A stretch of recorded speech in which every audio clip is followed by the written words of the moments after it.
is Aya. Thank you so much for joining me on my channel, A Very Good Life. Lately, man, I have a lot to say. I've been recording a lot of content that I can't wait to release. Creating books, audio books, guided meditations, and just all types of stuff coming for you guys. For those of you who don't know me, I am a feminine shaman. I assist people with their awakening process. And so within that, there's a lot that goes on, right? Everybody's here to evolve and learn their lessons. And if you're stuck in like a karmic tight spot where you can't see, you don't know where you're at, what to do next, or even where you've been, or what's igging you, you know, what's the big deal, like what are my guys trying to get me to see? I don't know, I keep seeing these numbers, they keep trying to get my attention, what do you want? You know, I can help you. If you're dealing with trauma and being fragmented, being not really inside of your body, experiencing inertia, not being able to move, I can help you.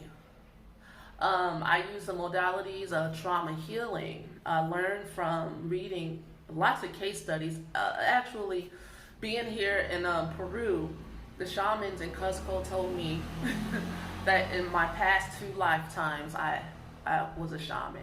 So I'm continuing my work. It's interesting how past lives and stuff work. Nothing is a coincidence, guys. Anything that you're naturally attracted to, especially if you're like obsessed with it, oh yeah, you're supposed to do it. Like like when I ran into soul retrieval and trauma healing this lifetime, I was obsessed with it. Like I was like studying like I was going to school to be a doctor, because it is a type of energy surgery. Within my own being, I really call myself an energy surgeon. But since that isn't a term out in the, that you guys know of, I say I'm a feminine shaman, right? I use the modalities of astrology, Reiki. I am a certified reflexologist. That took a long time, a lot of studying as well. But I'm obsessed with anything that's an oracle for life. Our bodies, mind, and spirits are symbols and oracles for life. And so it's interesting to look at the body through the feet. You also learn to look at the body through the hands when you go to school for reflexology, through the ears, and through the tongue. And so, yeah, I have those modalities. I also use divination, which I call soul sessions, because I'm not one of those tarot readers that you can just call and be like, where my baby daddy at, who he sleeping, who he cheating on me, I know, I heard that. No, I'm not here to like psychically spy on your boyfriend or your girlfriend. But I will say this, we will learn to get, if you are having like soul tie issues, we'll talk about, what are your lessons when it pertains to that relationship. And I'll let you get a little bit off your chest. We can, be like, what's he thinking about me? Does he care about me? Does she love me? We can ask those types of questions, but my job is to help you awaken to who you are. And I'm not joking. I will get in trouble spiritually if I don't do my job. So if you come into my realm, don't try to, some of y'all will sign up for a free spiritual counseling session, not spiritual counseling session, but a consultation, and you really want to fool la because you want to, because you like my videos or whatever, but you soon find out that I mean business. This is my purpose. You are stepping into my office. I'm sniffing out your awakening process. You might want, be like, for me to fool la and psychically spy on people for you. And my guides, me and my guides don't have that type of ministry, so you will have to go someplace else. And so I welcome you. Today, I'm going to be reading my old blog called The Science of Healing Ambient Abuse. Why does it have to be so long, ma'am? But here we are.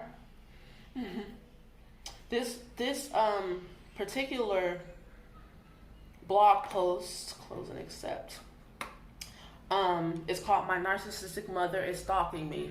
Straight to the point. It was written in 2012. I kind of want to get my glasses. Hold on. All right, and we're back. Okay, yeah, it was written in 2012. We're getting to the discussion. It was actually made June 22nd, 2012 at 6:45 p.m. All right, let's get started. Let me let this car pass. Let me get a little bit closer to the mic because I don't have my Blue Yeti plugged in because my phone is trying to charge. So we're just going to do it like this. She's here. She found me. Yesterday I was walking out of my job and she comes from around the corner like it's normal for us to see each other and says hi and keeps walking into the grocery store while I'm shouting her name. I couldn't believe it was her. I was in complete and total disbelief and was infuriated. I chased her down into the grocery store and confronted her. I asked her what she was doing here, who told her she could come to where I live, and I told her that she knew I never wanted to see her again and to stay away from me.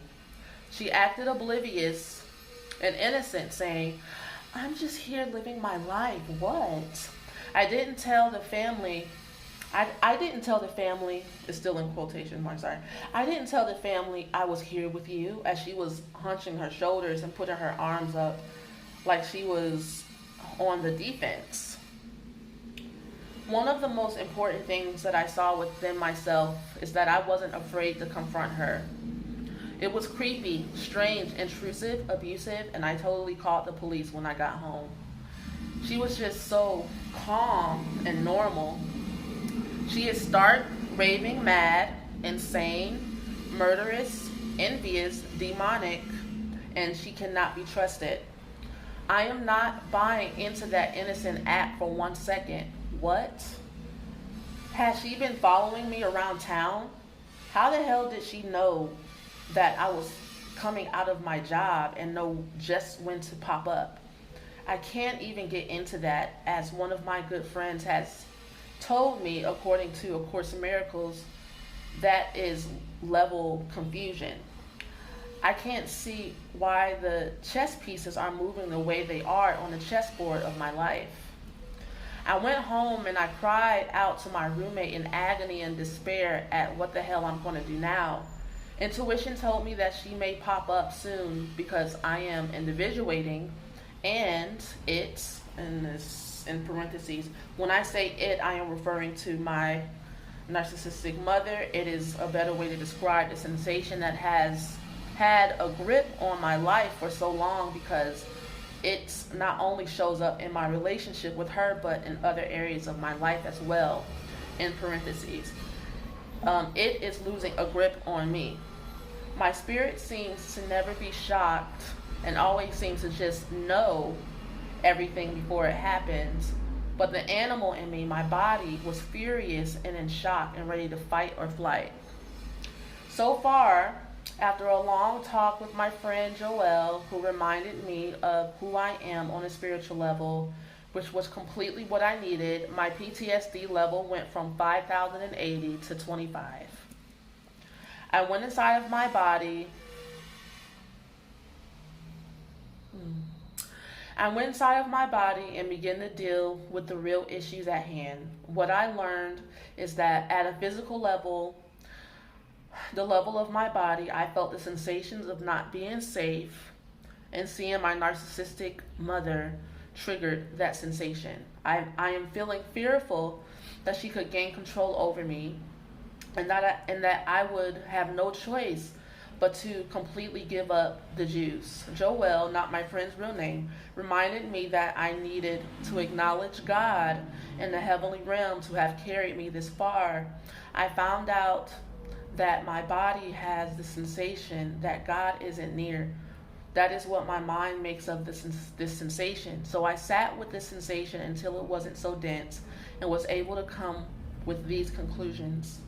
I learned that my narcissistic mother is willing to take things so far to destroy me because she has chosen to not care about God. How she dies doesn't matter to her. Her true self is of no concern. It doesn't give a fuck. It doesn't give a fuck. It is going to go for what it wants, and what it wants is for me to give up my true self and become inauthentic and allow it to feed off of the negative energy field of me having a negative self-image, as I am holding an energy pattern that is imbalanced, manifested in my body as a wound. I have a choice. I don't have to allow that, and I will not allow it. A deep life lesson. After seeing it, I felt re-traumatized and trapped in a vortex of choicelessness. When I was a little girl, I was so trapped and terrible. When I say it, I mean my narcissistic mother. I put after seeing it. That's funny. All right. After seeing it, I felt re-traumatized and trapped in a vortex of choicelessness. I'm so tired of these cars going by. When I'm trying to do my dramatic reading, get on my nerves. When I was a little girl, I was so trapped and terrorized by this demon. I didn't know what was happening to me as a little girl. It dragged me as far as I could let drag away from my true self. I was taken off guard, off balance, and eaten alive, and it loved it. While I was small and my essence was still strong, it broke down my defenses by using the tactics of guilt and violence. I surrendered to its wants and desires. That sounds awful. It coerced and tormented me into believing that I had no rights and I had committed the ultimate sin by fighting back. Ooh, that sounds awful. I'm shaking my hand. By the time I was a teenager, it fed off of me with ease because my natural instinct to fight back was distorted into a ball of energy trapped at the bottom of my back, and I no longer had a voice and couldn't respond to life, and I was completely directionless. I could only hold on to what I wanted by fantasy and was numb to the danger I was in and how alone I felt. Okay, I need a little break. Okay. Wow.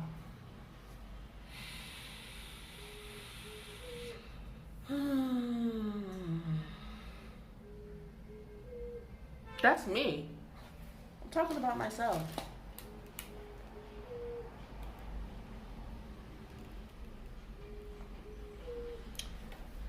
Let me finish.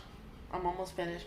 I'm afraid of losing myself again, or not being able to complete my process because this demon is trying to interrupt and get in the way of me growing. I have made some decisions after staying up all night and wrestling with my inner demons. What is of utmost importance to me is completing my process of individuation to wholeness and self-acceptance as I am entering into complete joy. Coming out of the closet and living is the only way. I am an artist and I have choices. Yes, bitch. Okay. Shh, I like her. She can hang out with me. Okay.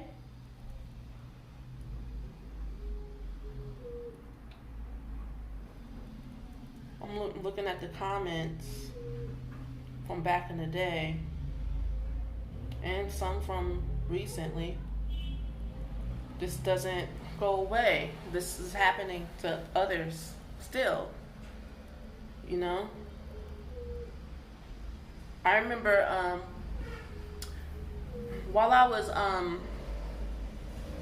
going through in the thick of this, there's other, if you guys want to read my blog, it's still here.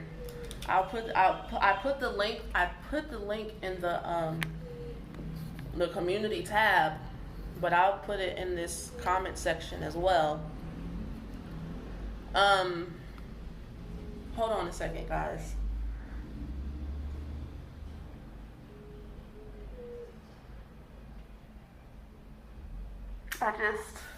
I have a weird feeling right now after reading that, because I'm not in that space anymore.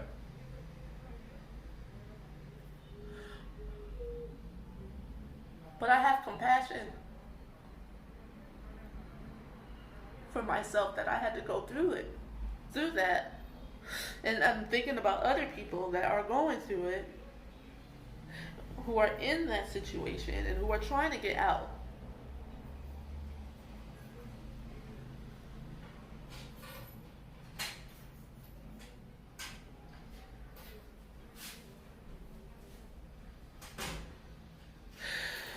I don't enjoy talking about these things. When I first started my healing process, I was really upset because I blamed the universe for giving me this arbitrary purpose that put me on the fritz of society, on the outskirts of society, and talking about things that are, you know, that people don't want to talk about, that most people run away and hide from, because it's dark, it's scary, you're not supposed to say these things about your parents. You're supposed to get, no matter what happens to you, just shove everything down, get a degree, just continue, your path, and not interrupt your path or anyone's peace with your bullshit. Like, that's the problem, This is why so many people are suffering in silence, because of what I just said. I'm like, when I decided to heal, to focus, because it takes like you wanting to heal more than you want to live. I knew I was forfeiting my childbearing years. I was forfeiting my dating years to find a husband. Seriously, I thought about all those things. I'm like, okay, I have a choice to make. I want to either completely go after this, healing this, whatever this is, because when you embark on this journey, at least for me, I had no idea what I was getting myself into, but I knew it was going to take up all of me, to move that, transmute this energy. And I didn't probably even know the word transmute or alchemize energy. None of this was in my vocabulary. Maybe I started this journey, let's see, when did I write my first blog? That wasn't when I started, but let's see, when did I write my first blog on here? When I wrote my first blog here was 2011, and but I started this journey probably a year and a half or two before that,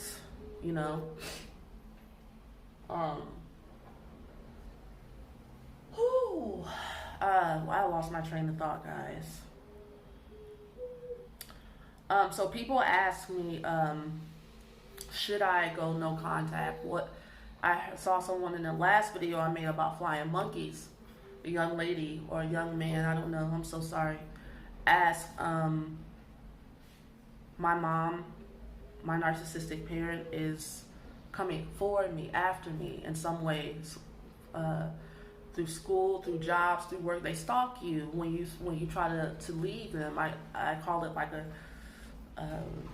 I was talking about how I never wanted to do this, talk about these things. I just wanted to be a normal person. So I thought I wanted to just, I didn't want to be a living, walking, talking example of like how to heal from narcissistic abuse. Because when I started embarking on this healing journey, it was shown to me that basically that's what I would be. And I'm like, yay, thanks so much. Guides, universe. I was like, no fun. That is no fun. that's literally how I felt. And honestly, it's I'm not as like I was at the beginning. Like, that's not, I feel like it's just not glamorous, okay? It's not cute. It's dark, it's heavy, it's hard work. But now, it's been the most enriching thing in my life, because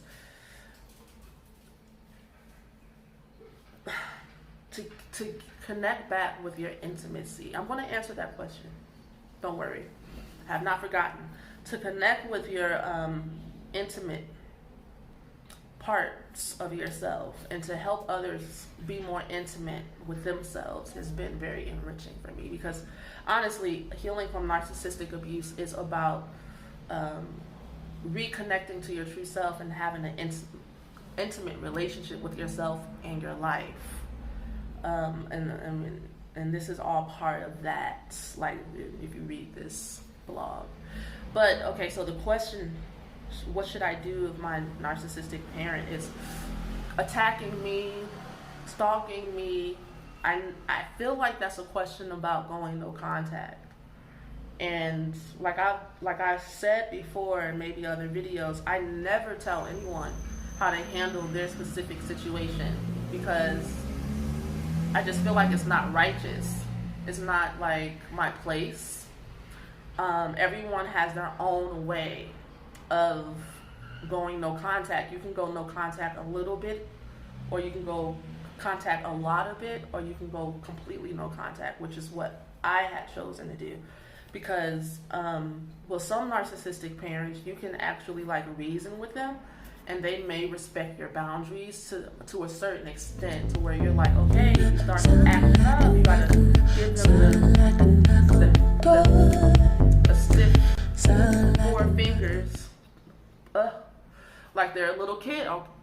If you start acting up, I'm hanging up, or I'm out the door. That's it. No games, you know. Some narcissistic parents will go, okay, but not mine.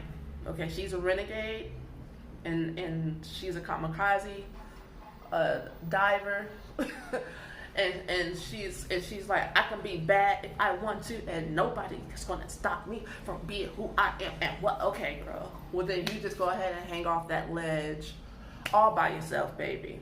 We understand. You know what I'm saying? We get it. We totally get it. Bon voyage. Because I can't, I can't raise you. You are 50,000 years old. And you're right. Can't no hoe tell you what to do. Okay. You got it. All right. And so, protect yourself. Be true to yourself. Well, let's see if I wrote about the silent meditation retreat, because that's honestly where I ended up going, girl.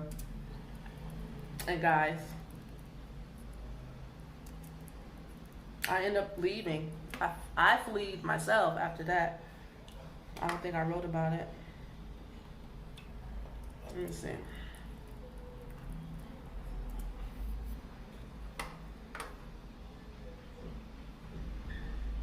That was June. This was July.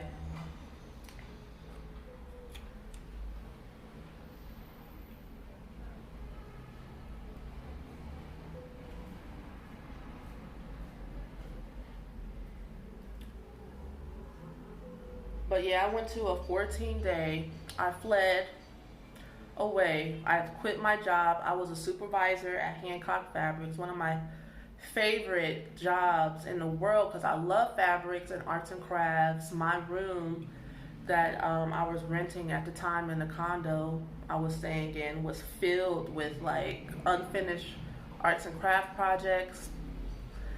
And I had gotten away from that part of myself for a really long time. So when I started reintroducing myself to be in myself, I was like obsessed. I was like painting, and I had like a sewing machine and making purses and making dolls, and I was taking a pattern making class, and I was like, my room was just filled to the brim with arts and crafts stuff.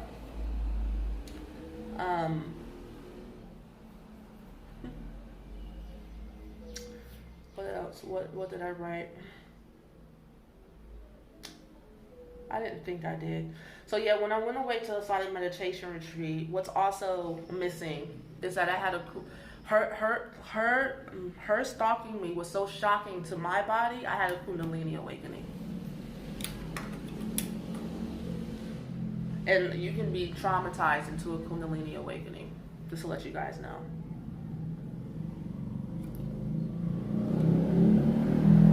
It feels like 10,000 snakes taking over your aura. It feels awful, and I didn't know what was happening to me. I had to call some of my friends who were like deeply into all this stuff more than me. I'm more of a science person. Like I'm more of a case studies type person. I didn't believe in all this spiritual mumble jumble stuff. It wasn't mumble jumble to me, but I didn't have any proof of spirit guides, master teachers, angels. I was like, and like chakras. I was like, oh, okay. And some of my good friends at the time were like, oh, you don't believe in it? I'm like, it's not that I don't believe in it, I don't see it. I have not experienced it. And so I had to call them. So I was like, something's happening to me. Just like how you guys call me now. Something's happening to me. What's going on? Guys, I get all types of calls, like a doctor. People will find me on Google and be like, my friend is trying to walk into walls. She thinks she's in another dimension. What do we do? Like, seriously, I'll get phone call, and that stuff is an emergency. Because the last thing I want to happen to anybody is for them to get put on psychotropic drugs and to get sent to a inpatient. And so I will assist people when they call me with those types of emergencies, okay? And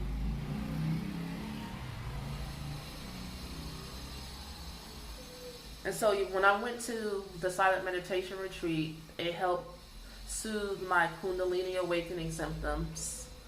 It felt like I could feel any and everything that was attached to my aura, like entities and like everything was like in my awareness that you wouldn't want to be in your awareness. And I had to deal with it. And I feel like, honestly, it's been clearing up for a long time. Hopefully, like every day I'll be like, is this the end of it? Like, is this the bottom of it? Study that shit. A Kundalini awakening can take like a decade to complete. It ain't no hoe. I hate that job, yo.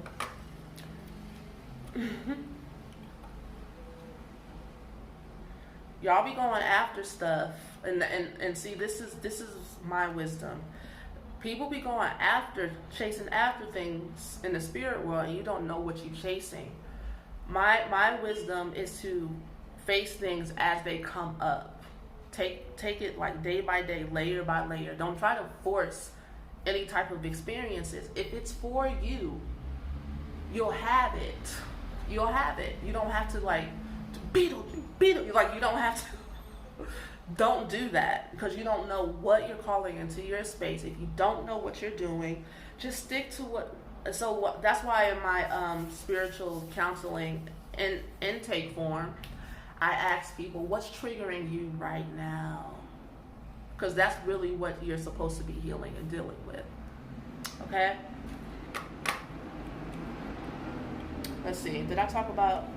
Let me go to the find and see if I talked about any of this meditation retreat stuff. Actually, let me put in the word retreat.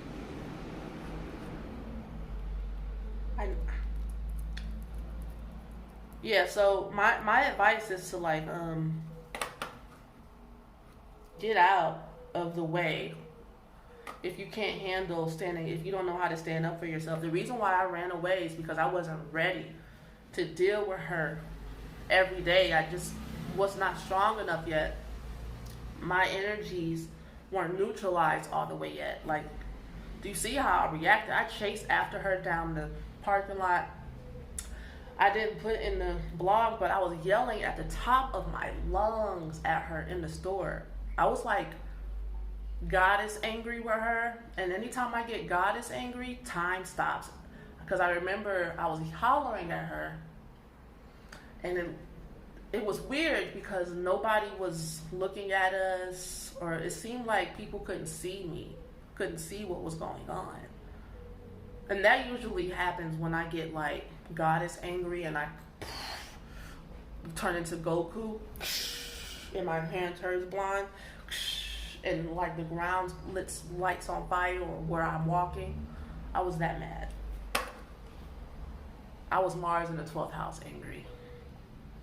But I didn't black out. I didn't black out.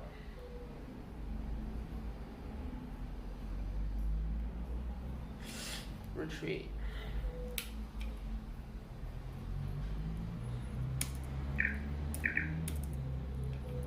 Do I talk about it?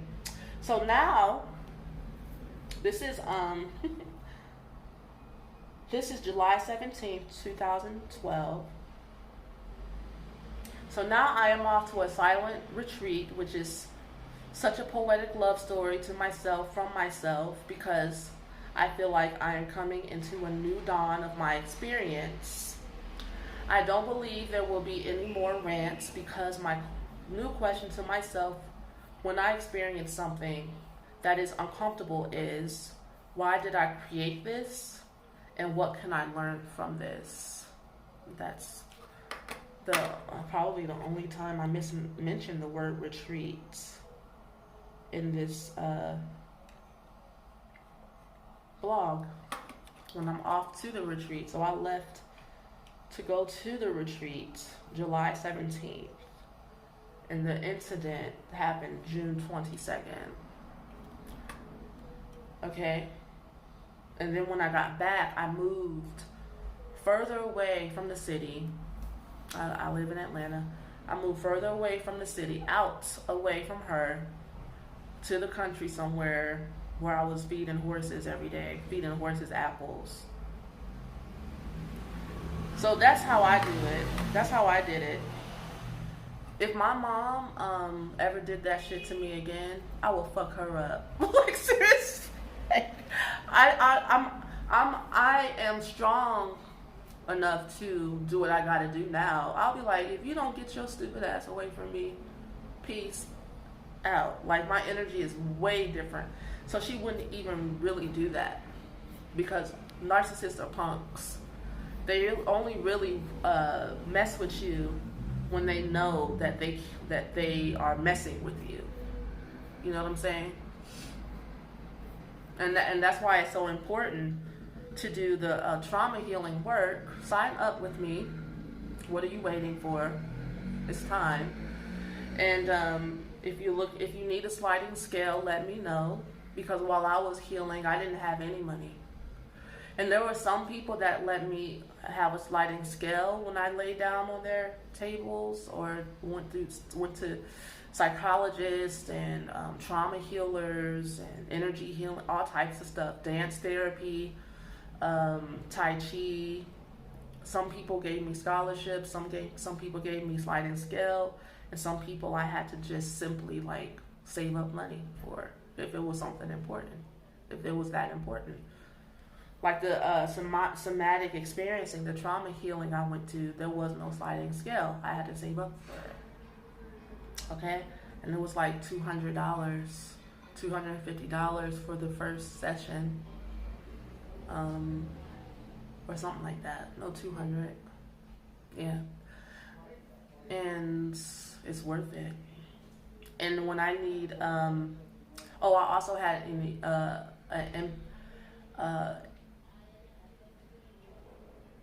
empathy coach, if I'm saying that right. I still go to her. whenever I get stuck in my energy. I was like one of her first clients. I found her, she and other women inspired me to blog because I'm like, I want to be like them. I want to be brave like them and like share my story. I want to help people the way they help me. Makes me want to cry. But in the book I'm writing, I make a dedication to all those girls, you know, because honestly, without them, I would feel the most deepest, darkest alone out of the aloneness that I already was experiencing. They really saved my life. You know, reading their stories, their blogs, their books, it gave me the strength and the courage to keep going during the darkest periods of my healing process. It gets dark sometimes. And also other friends that I've had, Course in Miracles group. You gotta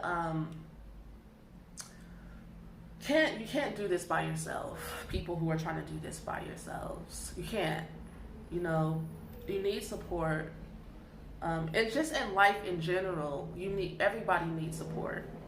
Everything in life needs love and to be cared for. You deserve to be loved and to be cared for. You don't have to allow narcissists to take over your life and to stalk you. You can get healing and clear your energy so they're not attracted. They can't attach themselves to anything in your energy. And then they won't want to have anything to do with you, and they'll leave you alone. It'll be a natural thing. My narcissistic mother, she actually hired a detective to stalk me. After that,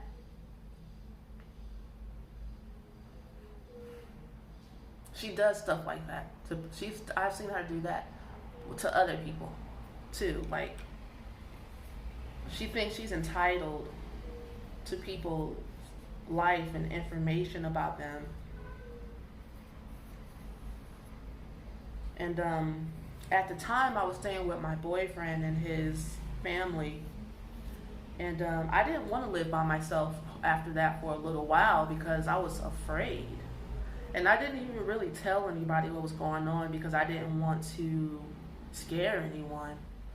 You know, and have them be like, get away from us with all that drama, you know. So I just kind of like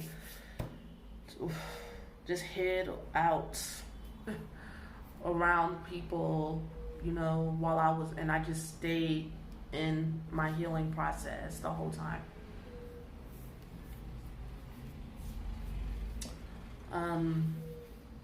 And continue to try to go after my dreams, start businesses. I've started lots of different businesses. Stay focused. Went to school for different things, all while I'm healing, working. I got my CNA license, taking care of myself. You have to continue to live. But the first year, I honestly cried every day and I could not move.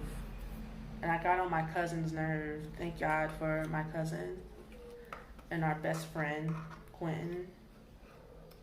They let me, all I had to offer was food stamps. So I had food stamps and I cooked and I cried. I sat in the tub and I cried like a baby in mourning.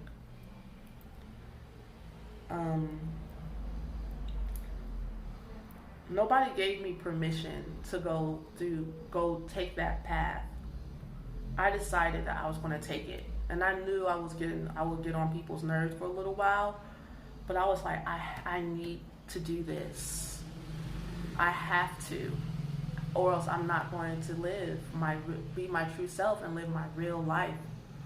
You know, like I took that shit, and that's just like in everything in life. If you really want something, nobody's just going to give it to you. You have to take it. So if you want your freedom and you want your healing really bad, you have to take it. Go after it. Put your pride aside. Whoever it is you're attracted to, it don't even have to be me. As far as like getting help, ask. If you feel like you can't afford it, be like, tell them. Like, I don't just offer sliding scales and discounts. You have to ask. You have to ask, and then you shall receive. Okay? I don't know what else to say about this. That was a journey for me to read. I know a lot of people can relate. That's why I'm here on Earth, to talk to you, and for us to commune. So also, I don't know if the join button is gone. I'm having issues with YouTube when it comes to like AdSense and stuff, and they're getting on my nerves. I'm most likely going to move my memberships and stuff to my website, but I have to figure out what's best for me as far as like what I can afford, and because nothing's free for me on my end. When it comes to stuff like that, adding things to your website and stuff, and then I have to make changes. And so please be patient. I'm still going to continue to have the Fairy Friends meetings with the people that have already joined the channel, but I'm working on it. It's not perfected. So thank you guys for your time, energy, for joining me in these conversations. I love your comments. I love how the comment section and some videos become like a forum of healing for certain people. And then I also see people who may not be as emotionally intelligent as some, make awful comments, or we're not here to bash each other or to,